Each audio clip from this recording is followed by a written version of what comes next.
Hello everyone. তো সকাল সকাল চলে গিয়েছিলাম দুবরাজপুর, একটা কাজ ছিল। তো আমি গেছিলাম, পিসি গেছিল, ঠাকুমা আর বাবা। জাস্ট সিম্পল একটা কুর্তি পরে গেছিলাম। প্রচণ্ড রোদ গরম, সবাই সাবধানে থাকবে, প্রচুর গরম, বেশি করে জল খাবে। আর তারপর আমাদের কাজটা হয়ে যাওয়ার পর আমি একটা কেকের দোকানে আসি, একটা ওই লাভ বাইট কেকগুলো নিই আর একটা রসমলাই, যেটা আমার খুব ফেভারিট, খুব খুব খুব ভালো লাগে আমার। তারপর বাড়ি আসার সময় দেখো, এটা এত জাম লেগে থাকে দুবরাজপুরে সব সময়। দুবরাজপুরে যাদের যাদের বাড়ি তারা কমেন্ট করো যে দুবরাজপুর থেকে দেখছি, ভালো লাগবে তাহলে। আর হ্যাঁ, তোমরা লাইক করো না কেন গো? লাইক করে দাও একটা, কী হয়ে যাবে। তারপর বাড়ির জন্য একটু চিকেন নিয়েছিলাম, মা ফোন করে বললো যে একটু চিকেন নিয়ে আয়। আর এই দেখো আমার ছোটো পিসি আর আমার ঠাকুমা। চলো বাড়ি যাই। তারপর বাড়ি এসে চান টান করে খাবার খেয়ে ঘুমিয়ে পড়েছিলাম। আর বিকাল দিয়ে একটু বেরিয়েছিলাম আম বাগান দেখতে। আমাদের এখানে আছে অনেক অনেক আম, দেখতেই পাচ্ছ তোমরা। না না, আমাদের নাগাছগুলো, বাট আমরা কিনতে গেছিলাম পিসি, আমি আর ঠাকুমা। তো এই দেখো, আমরা পুরো বাগানটা ঘুরে ঘুরে দেখছিলাম। আর হ্যাঁ, আম খেতে কে কে ভালোবাসো কমেন্ট করো ঝটপট, আমিও তো দেখতে চাই কারা কারা আম লাভার আছো। তো এই দেখো কি সুন্দর, এত আম দেখে মনে হচ্ছে সব কটা তুলে নিই, বাট কী করা যাবে, তোলা যাবে না, বারণ আছে। তো এই দেখো, তারপর আমরা ফটো তুলছিলাম, বেশি বলছে আমাকে কিছু ফটো তুলে দে। এতটাই ভালো লাগছিলো, সামনে সামনে পুরো মনে হচ্ছে বসে বসে তোলা যাবে আমগুলো, দেখতে পাচ্ছ। আর সব কটার সাইজ প্রায় বড় বড় সবগুলো। আর যে এখানে লেবু গাছ আছে, সব গাছই আছে, এখানে কাঁঠাল গাছও আছে। তারপর বাড়ি এসে রেডি হলাম। আজ হচ্ছে লাস্ট ডে, আজকে আছে ঢোলট কুঞ্জভঙ্গ, আই থিঙ্ক কিছু একটা বলে, জানি না আমি, যারা জানো কমেন্ট করো। তো সকালে হয়ে যায় এটা, আর যাইনি। তো আমরা রাতে বেরিয়েছিলাম, ভেবেছিলাম মেলা করবে, বাট যে দেখছি কিছুই নেই, প্রচুর বৃষ্টি হয়েছিল না, ওই জন্য কিছুই ছিল না, শুধু খাবারের স্টলগুলো যেগুলো সেগুলো ছিল। অনেক সাউন্ড আসছে হয়তো ব্যাকগ্রাউন্ড থেকে, তো প্লিজ ওগুলো একটু অ্যাভয়েড করো, কেননা বাড়িতে আছে তো, প্রচুর লোকজন আছে, পিছিটা সবাই এসেছে, সাউন্ডগুলো একটু অ্যাভয়েড করো, কেন বাচ্চা তো, ওদেরকে তো বলে বলে পারছি না আমি, চুপ কর, আমি ভয়েস ওভার দিচ্ছি, ওরা শুনবে না, তো ছাড়ো, বাদ দাও। তো এই দেখো আমরা পৌঁছে গেছি। তো ফার্স্টে গিয়ে আমরা খেতে ঢুকেছিলাম, কেননা আগের দিন যেয়ে আমরা এমন ভুল করেছি, দেখতে দেখতে প্রায় 9:30 10টা বেজে গেছে, সেই টাইমে কি খাবো, জাস্ট একটা চাট খেয়ে বাড়ি চলে এসেছিলাম। তো তারপর আজকে ভেবেছিলাম কিছু খাবো, তো যেয়ে ফার্স্টে খেয়ে নিয়েছিলাম। তো আমাদের খাওয়া শেষ করতে না করতে দেখছি শুরু হয়ে গেছে। তো এটা হচ্ছে আগের দিনের ফুটেজ, তো রয়ে গেছিলাম, আমি ভুলে গেছিলাম দিতে, বাট এটা খুব সুন্দর হয়েছে, দারুণ দারুণ, জাস্ট আমার তো খুব ভালো লেগেছে।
তো তারপর এই দেখো ঢোলট শুরু হয়ে যায়। এটা পাইগোড়ার ভেতরে হচ্ছে, অনেকেই কমেন্ট করছো কোন জায়গা কোন জায়গা, তো এটা পাইগোড়া, প্রপার পাইগোড়া। আর আমাদের বাড়ি যেখানে, সেখানটা হচ্ছে পছন্দা, বুঝতে পারলে ক্লিয়ার সবটা।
একটু আমাকেও দেখে নাও।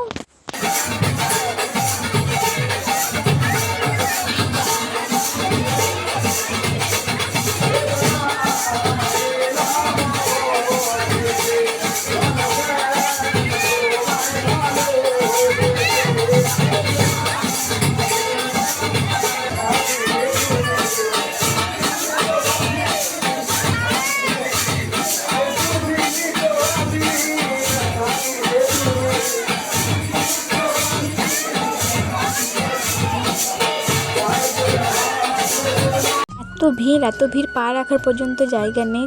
সবাই মিলে আমরা দেখো দাঁড়িয়ে দাঁড়িয়ে দেখছিলাম। আমাকে এই আউটফিটটা কেমন লাগছে জানিও তো। এখানে সব বাচ্চা পাটিগুলো আমরা দাঁড়িয়ে আছে। এই যে আমার ঠাকুমা।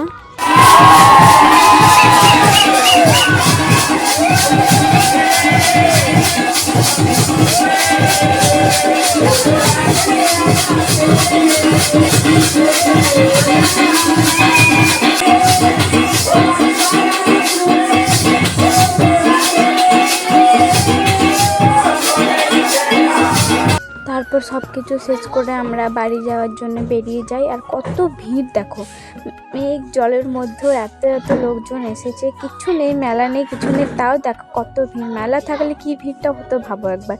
অনেকেই বলে পাইগড়ে কিচ্ছু নেই, ছোট একটা গ্রাম, বাট সব দেখাবো, কি আছে না আছে সব দেখাবো। বাট আজ আসি, বাই।